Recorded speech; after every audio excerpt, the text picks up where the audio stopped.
Hello, hello, hello, and thank you for tuning in today. My name's Teresa. I'm the preceptor for nurse entrepreneurs, and today we're talking about how and why to choose a word for the new year. So if you've never done it before, this is something I highly encourage you to do. And if you're catching me live, say hi, let me know where you're watching from. If you're catching me on the replay, comment #replay because I'd love to know that you stopped by. But how and why to choose a word of the year? Here's the thing. I recently held an annual planning workshop. Yes, I'm that girl. I'm just nerdy enough to enjoy planning. But if you've never done an annual plan, please stay with me till the end because I'm going to give you an invitation to get my annual planning workshop totally free. And I think you'll just love it and it'll bless your life. But here's the thing. When we have a brand new year coming at us, we can either just run right on into it, or we might take, half an hour and actually think about these glorious 365 days, just blank slates coming right at us like a freight train, right? Just 365 beautiful days coming at us. They haven't been filled. They haven't been made good or bad. They haven't been, led us to frustration. They haven't stressed us out or anything yet. They're just absolutely brand new, beautiful days coming our way. How will you fill them? That's the thing, all right? So if we just let them come at us, like maybe this year and our past life has just come at us without any thoughtfulness, then we're going to get more of the same. Okay, come 2022 and December 31st of 2022, we will have lived it out with no planning, no sense of how can we make our year better, none of that. Okay, so if you don't know it, time and money are our two most valuable resources, and the sad thing is we get no training on how to manage either one. So here's a tip for you.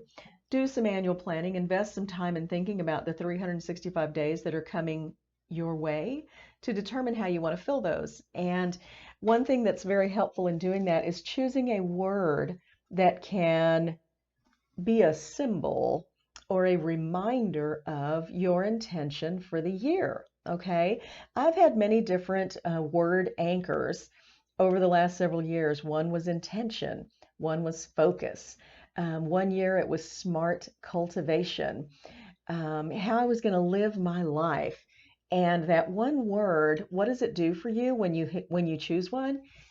When everything breaks loose. Okay, I'm going to say it that way. When everything breaks loose in your life and there's total chaos and the best made plans cannot survive, okay, that one word anchor can bring you back from chaos to recenter on how you want to live out your year. Okay, so if chaos brings you, 120% stress, a lot of frustration, all these things, perhaps pondering or meditating, thinking about a little bit your word for the year can bring you back to a center of saying, no, this is temporary. This is one day. Tomorrow I will again live this. Do you see what I mean? Or this is happening right now, 20 minutes from now, an hour from now, that's going to be over and I will live like this.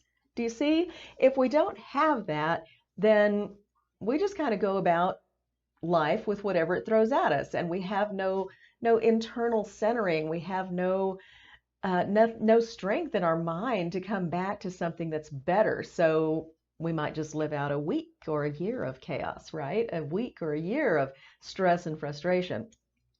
Just so you know, the word that I've chosen for 2022 is freedom. And as I think about freedom, I think about time freedom, right? Working from home, I'm working my business. But what can happen to entrepreneurs is that we get so wrapped up in business, right? So I want time freedom. I want to have time for business and I want to have time to play. And I'm going to be very purposeful about that this year because my word is freedom. But I also want financial freedom. Okay, so I want to be well set in my finances, and maybe that will probably will flow right into budgeting, right, and accounting for my money and things like that. So financial freedom. I also want freedom to just be, okay, freedom to just be who I am, to express myself, and to live out my life authentically as me. Do you see what I mean? This is very intentional work when you choose a word for the year, but I'm really excited to have chosen the word freedom for 2022. I think it represents the direction that my life is going. And I think it will be a great anchor for me when life goes a little nuts to be able to just recenter and refocus on that freedom. So if you have not chosen a word for the year, or maybe just hearing this video today, you're choosing one, drop it down in the comments. I would love to hear your word for the year. Also, if you want to learn about annual planning, grab my free workshop. You will never look at another year the same way again as you do when you go through this annual planning process of identifying what's most important to you to include in your year so that you can live a year that is full of beautiful memories, rich relationships, time for you, and you will never say there's not enough time again. Thank you